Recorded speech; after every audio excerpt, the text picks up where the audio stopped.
ನಮ್ಮ ಸೊಸೈಟಿಯಲ್ಲಿ ಒಂದು ದೊಡ್ಡ ಕಾಯಿಲೆ ಇದೆ, ದೊಡ್ಡ ಕಾಯಿಲೆ. ಏನ್ ಗೊತ್ತಾ ಕಾಯಿಲೆ? ಅದು ಕಂಪೇರ್ ಮಾಡೋದು ಮಕ್ಕಳಿಗೆ. ಈ ಮಗು ಇಷ್ಟು ಸಣ್ಣದಿದೆ, ಈ ಮಗು ಅಷ್ಟು ದೊಡ್ಡದಿದೆ, ಈ ಮಗು ಇಷ್ಟ ಹಾಕಿದೆ, ಈ ಮಗು ಅಗಲ ಇದೆ, ಈ ಮಗು ರೌಂಡ್ ಇದೆ, ಈ ಮಗು ಸ್ಕ್ವೇರ್ ಇದೆ. ಈ ಮಗು ಹುಟ್ಟಿದಾಗ 1.8 kg ಬರ್ತ್ ವೇಟ್, ಇವಾಗ 4 ತುಂಬಿ 5 ನಡೀತಾ ಇದೆ ತಿಂಗಳು, 3.9 ಆಲ್ಮೋಸ್ಟ್ 4 kg ಆಗಿದೆ.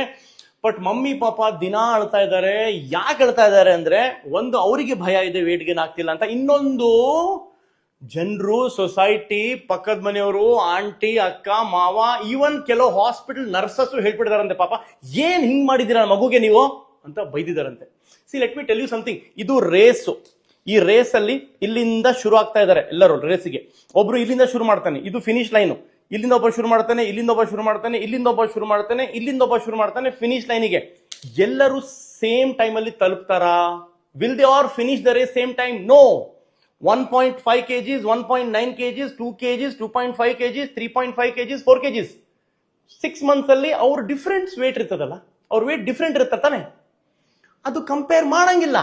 ಸೊ ಇದು ನಾನು ಎಷ್ಟು ಸಲ ಹೇಳ್ಕೊಟ್ಟಿದ್ದೀನಿ, ಲೌಡ್ ಸ್ಪೀಕರ್ ಅಲ್ಲಿ ಬಿಲ್ಡಿಂಗ್ ಮೇಲೆ ಹತ್ತಿ ವಿಧಾನಸೌಧಗೂ ಹೋಗಿ ಕಿರ್ಚಾಡಿದ್ದೀನಿ, ಜನರಿಗೆ ಅರ್ಥ ಆಗಲ್ಲ. ಮತ್ತೆ ಪಾಪ ಈ ಮದರ್ಸ್ಗಳನ್ನ ಟಾರ್ಚರ್ ಕೊಡ್ತಾರೆ. ದಯವಿಟ್ಟು ಮಾಡಬೇಡಿ. ಮಗು ಬೆಳವಣಿಗೆ ಆ ವೇಟ್ ಪ್ರಕಾರ ಹೇಗಿದೆಯೋ ಅದು ಇಂಪಾರ್ಟೆಂಟು, ಮೈಲ್ ಸ್ಟೋನ್ಸ್ ಹೇಗಿದೆಯೋ ಅದು ಇಂಪಾರ್ಟೆಂಟು, ಆಕ್ಟಿವಿಟಿ ಹೇಗಿದೆ ಅದು ಇಂಪಾರ್ಟೆಂಟು. ಡೌಟ್ ಇದ್ರೆ ಡಾಕ್ಟರ್ ಹತ್ರ ಒಪಿನಿಯನ್ ತಗೊಳ್ಳಿ. ಜನರ ಮಾತು ಕೇಳಿ ನೀವು ಸ್ಟ್ರೆಸ್ ಮಾಡಬೇಡಿ. ಜನರೇ, ಮದರ್ಗಳಿಗೆ ಟಾರ್ಚರ್ ಕೊಡೋದು ಬಿಡಿ ನೀವು.